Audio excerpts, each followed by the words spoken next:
नमस्ते। अद्य वयं सप्तमी कक्षाया रुचिरा पाठ्यपुस्तकस्य चतुर्थः पाठः हास्य बाल कवि सम्मेलनम्। अस्य पाठस्य अध्ययनं करिष्यामः। बच्चों, इस पाठ का नाम हास्य बाल कवि सम्मेलन है। आपने बहुत से कवि सम्मेलन सुने होंगे, टीवी पर देखे होंगे, लेकिन ये हास्य बाल कवि है। आप भी बालक हैं और बाल कवियों का ये हास्य का कवि सम्मेलन आज संस्कृत भाषा के माध्यम से आपको सुनने का अवसर प्राप्त हो रहा है। विविध वेशभूषा धारण चत्वारः बाल कवयः मंचस्य उपरि उपविष्टाः सन्ति।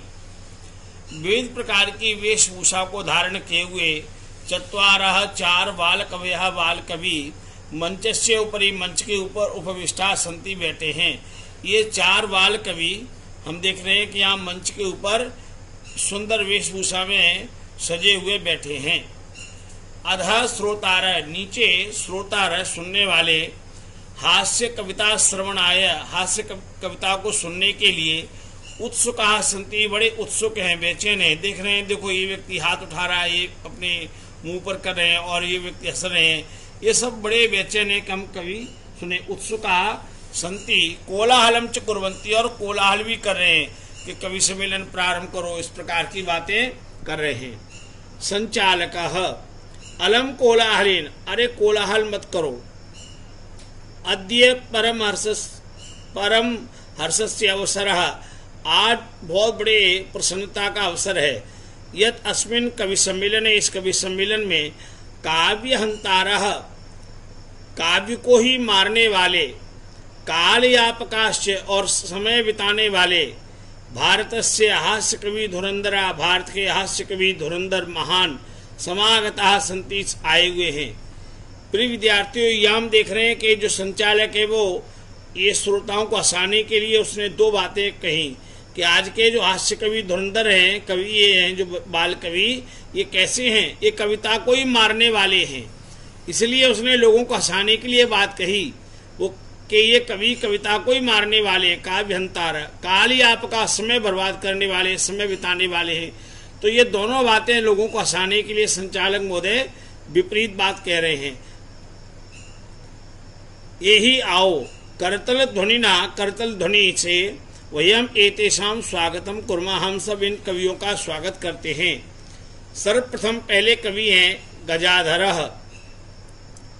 ये बात संचालक महोदय ने जब समझाई तो ये संचालक महोदय खड़े माइक के सामने अपनी बात कर रहे हैं।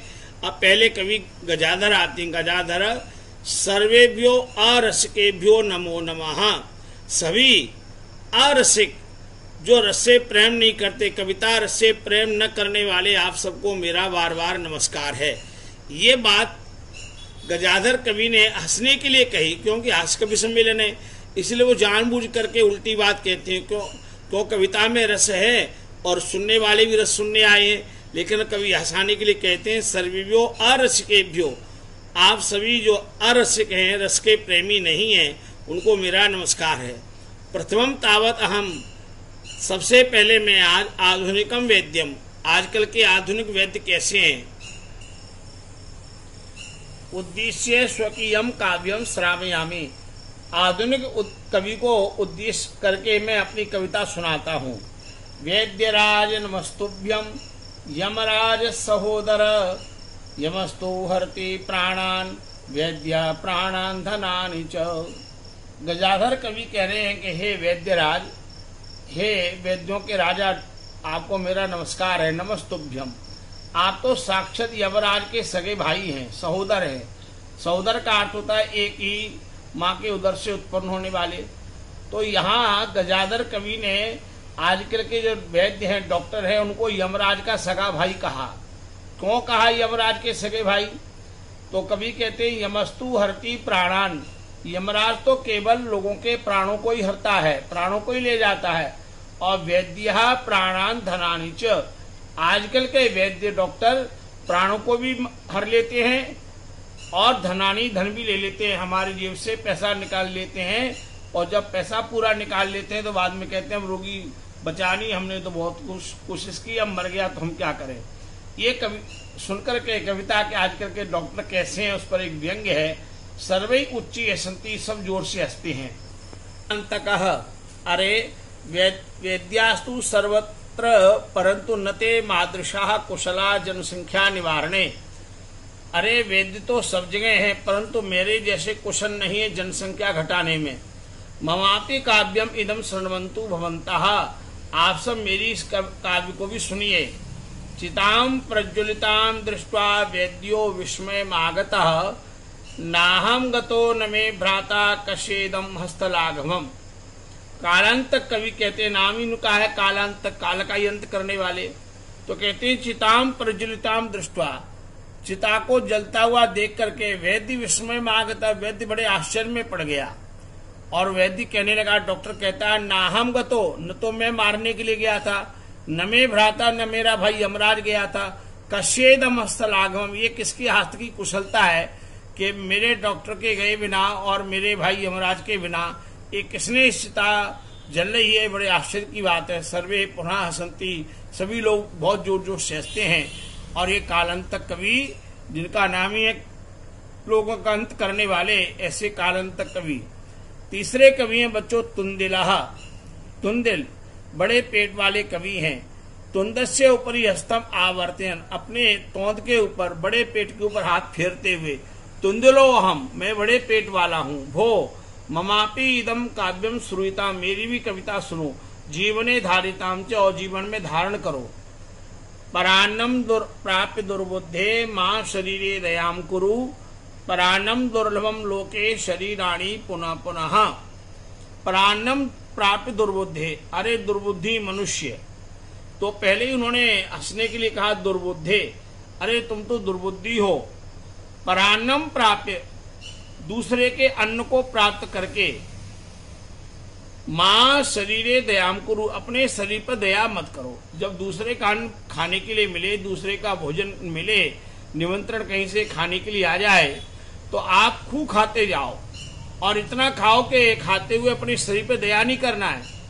क्योंकि वो हंसने के लिए कहते हैं परान्नम दुर्लभम लोके, इस संसार में दूसरे का अन्न खाना बड़ा दुर्लभ है, बड़े दुर्लभ से, बड़ी कठिनाई से प्राप्त होता है।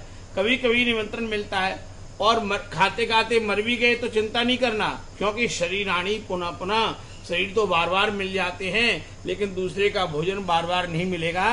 ये हंसने के लिए बात है बच्चों, इसको अपने जीवन में व्यवहार में नहीं लाना है। सर्वे पुनः अट्टहासम कुर्वन्ति, सभी जोर से अट्टहास करते हैं, गर्जना करते हैं। जैसे रामायण में रावण अट्टहास करता था, बहुत जोर से श्रोता लोग हंसते हैं। हाँ, क्या अच्छी बात है।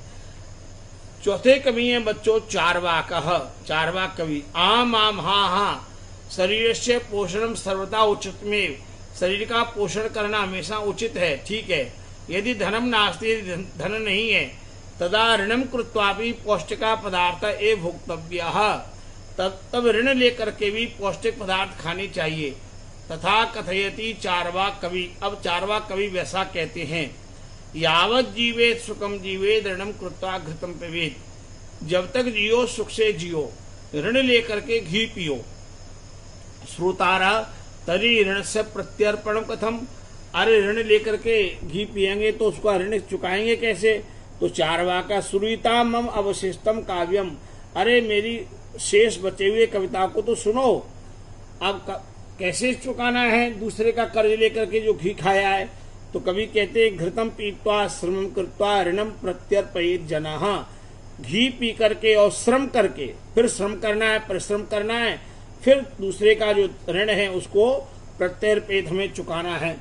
काव्य पाठ श्रवणेन उत्प्रेरिता एकः बालको अपि आशु कविताम रचयति, काव्य पाठ के श्रवण से प्रेरित होकर के, प्रेरणा प्राप्त करके एक बालक भी आशु कविताम रचयति, बड़ी शीघ्र कविता की रचना करता है और हास्य पूर्वकम श्रावयति, बड़े हास्य पूर्वक उनको सुनाता है। बालकः श्रूयताम श्रूयताम भो ममापि काव्यम, सुनो सुनो मेरी कविता भी सुनो। गजाधरम कविम चैव तुंदिलम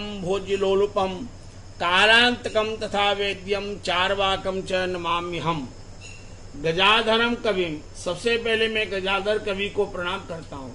तुंदिलम भोजिलोलुपम, और भोजन के जो लालची तुंदिल कवि हैं उनको मैं प्रणाम करता हूँ। कालांतकम तथा वेद्यम, और कालांतक और जो वैद्य हैं उनको मैं प्रणाम करता हूँ। चारवाकम च नमाम्यहम, और मैं चारवाक कवि को भी प्रणाम करता हूँ।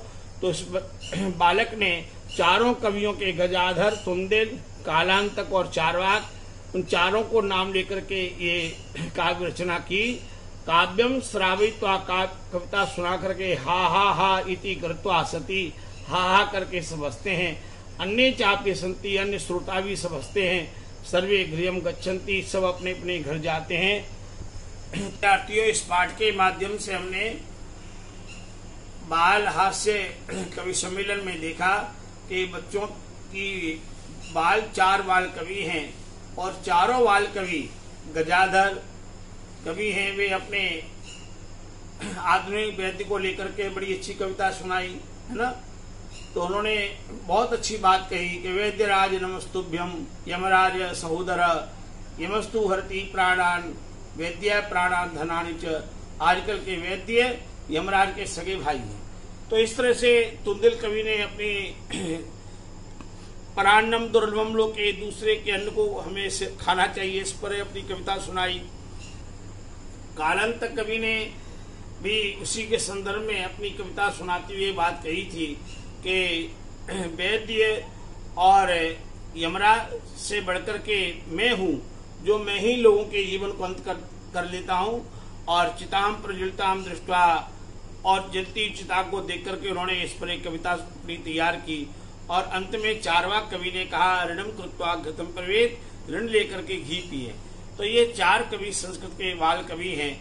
इस पाठ से हमें एक प्रेरणा मिली कि हम छोटी अवस्था से भी कुछ न कुछ बनाना सीखें। और जब ये चारों कवि सुना रहे हैं तो अंत में एक बालक उसी समय चारों कवियों के नाम लेके कविता बना लेता है। आप बच्चे भी, सबके अंदर काव्य करने की प्रतिभा है।